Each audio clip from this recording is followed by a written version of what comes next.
Morning students. आज हम second chapter class 11 का रिलेशन एंड फंक्शन स्टार्ट करने जा रहे हैं। जो चीज़ आप पहले चैप्टर में पढ़ चुके हो, सेट्स हम पढ़ चुके हैं, सेट्स के ऊपर ऑपरेशन हम पढ़ चुके हैं। तो यहाँ पे सबसे पहला जो उसने रिलेशन और फंक्शन में टॉपिक उठाया है वो आपका उठाया है ऑर्डर्ड पेयर। अब ऑर्डर्ड पेयर क्या है? जैसा इसका नाम बता रहा है, पेयर मींस क्या है? दो एलिमेंट्स का इकट्ठा ग्रुप है। ऑर्डर्ड क्या है? इसमें ऑर्डर्ड स्पेसिफिक है कि जो आप एलिमेंट्स लेके चलेंगे उसमें आप एलिमेंट्स का ऑर्डर जो देखेंगे वो इंपॉर्टेंट है। तो सबसे पहले आप ये देखें कि ऑर्डर्ड पेयर की डेफिनेशन क्या है, हम किस तरह से डिफाइन कर सकते हैं कि ऑर्डर्ड पेयर क्या है। क्या है ऑर्डर्ड पेयर? ऑर्डर्ड पेयर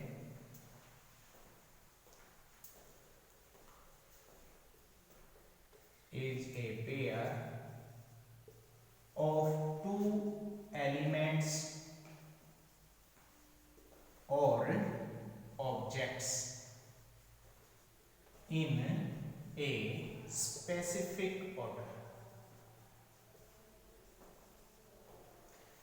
दो एलिमेंट्स का एक पेयर जो है, दो ऑब्जेक्ट्स का एक जो पेयर है जो एक स्पेसिफिक ऑर्डर में लिखे गए हैं उसे हम बोलते हैं ऑर्डर पेयर। रिप्रेजेंटेशन क्या है इसकी? रिप्रेजेंटेशन कैसे करेंगे आप? किसी ऑर्डर्ड पेयर की रिप्रेजेंटेशन कैसे करेंगे? तो ऑर्डर्ड पेयर की रिप्रेजेंटेशन जो है वो आप दो एलिमेंट रखेंगे, दो एलिमेंट को आप कोमा से सेपरेट करेंगे और कर्व ब्रैकेट के अंदर इनको क्लोज करेंगे। यहां पे here A is first element or object of ordered pair and B is second element or object of ordered pair. तो यहां पे जो ऑर्डर्ड पेयर है, ऑर्डर्ड पेयर ए बी हमने बनाया जिसमें ए क्या है? First element of ordered pair और बी क्या है? सेकंड ऑर्डर्ड पेयर एलिमेंट है। अब यहां पे उसने ये कहा कि A and B can be equal and can be different. किसी ऑर्डर्ड पेयर के दोनों एलिमेंट जो हैं वो सेम हो सकते हैं और डिफरेंट भी हो सकते हैं। अब यहां पे इसने ये कहा कि अगर इक्वल हुए तो कैसे दिखाएंगे और आप कैसे दो ऑर्डर्ड पेयर को इक्वल दिखा सकते हैं, या हम नेक्स्ट जो इसके बारे में पढ़ेंगे वो पढ़ेंगे equality of ordered pairs. Equality of ordered pairs. हमने ये देखा कि ऑर्डर्ड पेयर क्या है, उसमें एलिमेंट जो है वो कैसे लिखे जा सकते हैं, किस तरह से उसकी रिप्रेजेंटेशन होती है और उसके एलिमेंट जो हैं वो कैसे हो सकते हैं। तो यहां पे अगर हम बात करें इक्वालिटी की, इक्वालिटी ऑफ ऑर्डर्ड पेयर, अगर इक्वालिटी की बात करें, मैंने एक ऑर्डर्ड पेयर लिया ए बी, दूसरा ऑर्डर्ड पेयर लिया एक्स वाई, और हम ये कहें कि this ordered pair is equal to this ordered pair, तो यहां पे if A B ordered pair is equal to X Y ordered pair, अगर ये इक्वल हैं, this is possible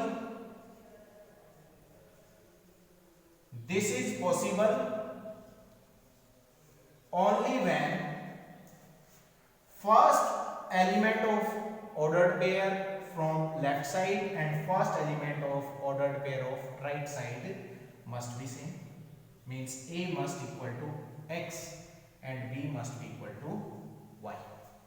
Then we can say that AB will be equal to XY. एक ordered pair दूसरे ordered pair के equal कब होगा? जब पहले ऑर्डर्ड पेयर का फर्स्ट एलिमेंट और सेकंड ऑर्डर्ड पेयर का फर्स्ट एलिमेंट इक्वल हो। ये दोनों इक्वल, और जो कोरस्पॉन्डिंग एलिमेंट है सेकंड्स वो भी क्या हो, इक्वल हो, तो आपके ऑर्डर्ड पेयर क्या होंगे, इक्वल होंगे। अब आप देख रहे हैं कि यहां पे मैंने कर्व ब्रैकेट लगाया है, तो एक डिफरेंस होता है सेट में और ऑर्डर्ड पेयर में। वो क्या डिफरेंस है वो देखें एक बार आप, कि मान लो हम एक ऑर्डर्ड पेयर लेते हैं और एक सेट लेते हैं, तो कैसे आप डिफरेंशिएट करेंगे। अगर आप ऐसा लिखते हैं, ऐसा लिखते हैं, तो हम पिछले चैप्टर में पढ़ चुके हैं कि ये क्या है, ये एक सेट है, it is a set containing two elements. दूसरा, अगर हम ऐसा लिखते हैं तो क्या है, ये एक ऑर्डर्ड पेयर है, ये एक ऑर्डर्ड पेयर है। तो ऑर्डर्ड पेयर और सेट में क्या डिफरेंस है, ऑर्डर्ड पेयर में एलिमेंट्स को आप कोमा से सेपरेट करते हैं। दूसरी बात, इसके अंदर मैक्सिमम 2 ही एलिमेंट हो सकते हैं, इसमें आप 2 या 2 से ज्यादा या 2 से कम ले सकते हैं एलिमेंट सेट में। ऑर्डर्ड पेयर में कर्व ब्रैकेट लगाई गई है, जबकि सेट में कर्ली ब्रेसेस का इस्तेमाल किया जाता है। तो सेट में और ऑर्डर्ड पेयर में क्या डिफरेंस हुआ, सेट के अंदर आपके नंबर ऑफ एलिमेंट कितने, जितने आप चाहो उतने हो सकते हैं, 0 भी हो सकता है, 1 भी, 2 भी एंड सो ऑन। जबकि ऑर्डर्ड पेयर में 2 ही एलिमेंट हो सकते हैं एट मोस्ट और एट लीस्ट, मतलब इसमें 2 ही एलिमेंट एग्जिस्ट करेंगे जिसको कोमा से आप सेपरेट करेंगे और कर्व ब्रैकेट के अंदर इनको क्लोज करेंगे। इसके बाद ऑर्डर्ड पेयर जो है, अगर हम देखते हैं तो उसमें 2 एलिमेंट हैं, तो ये ऑर्डर्ड पेयर बनता कैसे है, कैसे हम ऑर्डर्ड पेयर को बनाते हैं, तो वो हम देखते हैं कि जो सेट हमने पढ़ा था, भाई हम पिछला जो चैप्टर पढ़ चुके हैं फर्स्ट चैप्टर सेट से, फर्स्ट चैप्टर सेट के अंदर हमने पढ़ा था कि आपके पास एक सेट है A, जिसके अंदर कुछ एलिमेंट है, मैंने 1 2 3 मान लिया।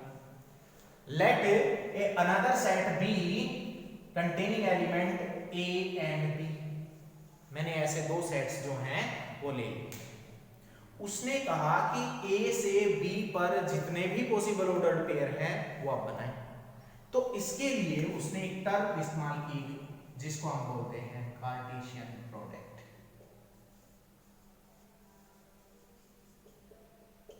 अब कार्टेशियन प्रोडक्ट क्या है, कार्टेशियन प्रोडक्ट जो है it is the set of all possible ordered pair from set A to set B। कैसे बनाएं और कैसे रिप्रेजेंट करें, तो इसकी जो रिप्रेजेंटेशन है वो होती है A क्रॉस B से, ये रिप्रेजेंटेशन होती है इसकी कार्टेशियन प्रोडक्ट की। बनाएं कैसे, from set A to set B, मतलब ये कि जो ऑर्डर्ड पेयर हम बनाएंगे उसमें फर्स्ट एलिमेंट जो होगा वो A सेट से लिया जाएगा, जबकि सेकंड एलिमेंट किससे लिया जाएगा, B सेट से। तो हम इसको अगर सेट बिल्डर फॉर्म में लिखें तो हम ऐसा लिख सकते हैं, ordered pair such that first element is from set A and second element is from set B। तो यहां पे xy क्या है, एक पेयर है जिसमें x एलिमेंट A सेट से है, y एलिमेंट B सेट से है, तो A क्रॉस B हम बना सकते हैं।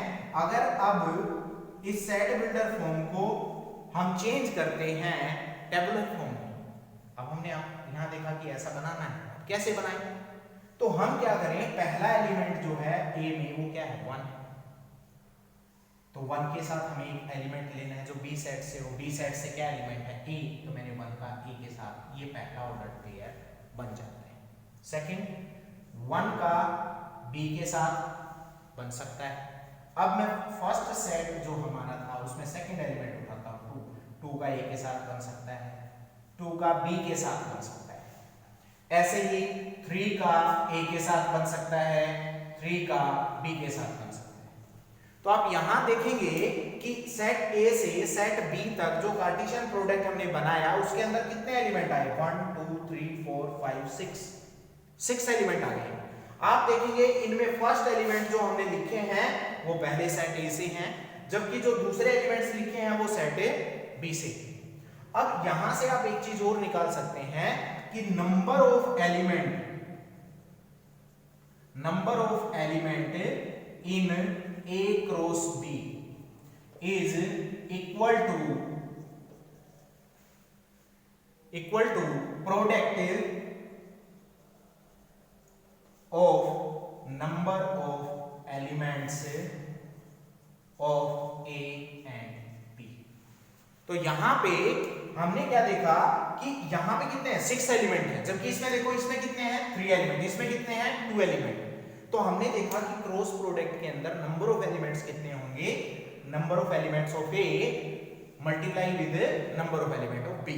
तो इसका मतलब क्रॉस प्रोडक्ट के अंदर, कार्टेशियन प्रोडक्ट के अंदर नंबर ऑफ एलिमेंट्स हम बता सकते हैं कि इसमें 3 है, इसमें 2, 3 into 2 6 एलिमेंट इसमें प्रेजेंट होंगे। अब इस कार्टेशियन प्रोडक्ट पे आप कुछ ऑपरेशंस पढ़ेंगे जो आपने पिछले चैप्टर में भी पढ़े हैं सेट में।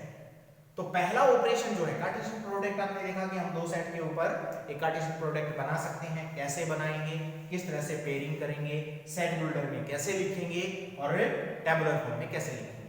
अब उसने कहा कि जैसा आप ये लिख रहे हैं इसके अंदर आप ऑपरेशंस कैसे लगा सकते हैं, जो हम पिछले चैप्टर में पढ़ चुके हैं, जैसे यूनियन है, इंटरसेक्शन है। तो उन ऑपरेशंस का इस्तेमाल हम इसमें कैसे करें देखें।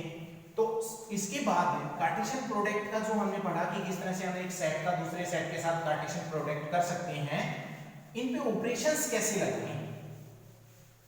तो सबसे पहले जो आप ऑपरेशन देखें वो हम देखते हैं यूनियन।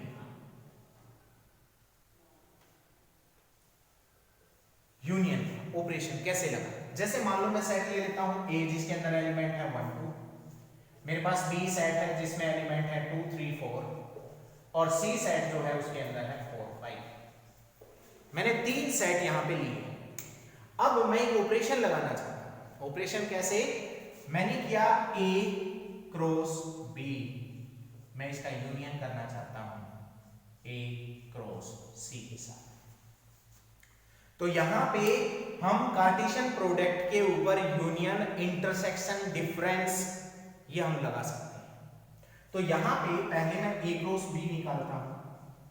ए क्रॉस बी के अंदर एलिमेंट क्या क्या आएंगे 1 2, यहां से 1 2, 1 का 3 के साथ, 1 का 4 के साथ, उसके बाद 2 का 2 के साथ,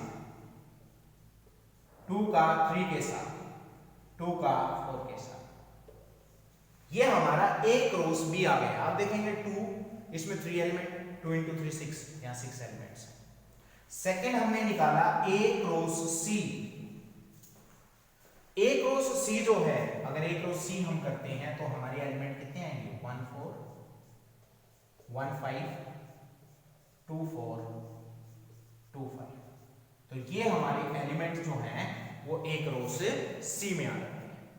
तो यहां पे हमें क्या करना है, अब इन दोनों का हमें यूनियन करना है। तो हम यूनियन लिख सकते हैं A cross B union A cross C. तो हम क्या करेंगे, यूनियन में हम क्या करते थे, हम एलिमेंट्स को इकट्ठा करते थे। यहां पे हमारे पास ये एलिमेंट है 6 एलिमेंट्स, 4 एलिमेंट्स यहां पे हैं, हमें किसी भी तरह से इन्हें इकट्ठा करना है। इकट्ठा अगर करें तो ये आ जाता है मेरे पास 1 2 1 3 1 4। आप देखेंगे 1 2 1 3 1 4 आ चुका है। उसके बाद में ये एलिमेंट लिखता हूं 2 2 2 3 2 4। अब आप देखें 1 4 तो पहले आ चुका है। तो यूनियन में हम क्या करते थे, कोई एलिमेंट अगर एक से ज्यादा बार आता है तो उसको एक ही बार लिखते हैं। तो 1 4 हम पहले लिख चुके हैं, 1 5 ये लिख दिया। 2 4 पहले आ चुका है तो हम उसे भी नहीं लिखेंगे। उसके बाद 2 5। तो यहां पे A cross B union A cross C हम निकाल सकते हैं। ठीक है, नेक्स्ट में हम पढ़ेंगे डिफरेंस कैसे लगाएं, और नेक्स्ट एक्सरसाइज के अंदर जो आपके क्वेश्चंस हैं वो हम डिस्कस करेंगे कुछ क्वेश्चंस यहाँ पे। तो इनमें आपको कार्टेशियन प्रोडक्ट, उससे रिलेटेड आप किस तरह से कार्टेशियन प्रोडक्ट को लिख सकते हो रोस्टर फॉर्म में या सेट बिल्डर फॉर्म में, और किस तरह से अप्लाई कर सकते हो ऑपरेशन। Thank you.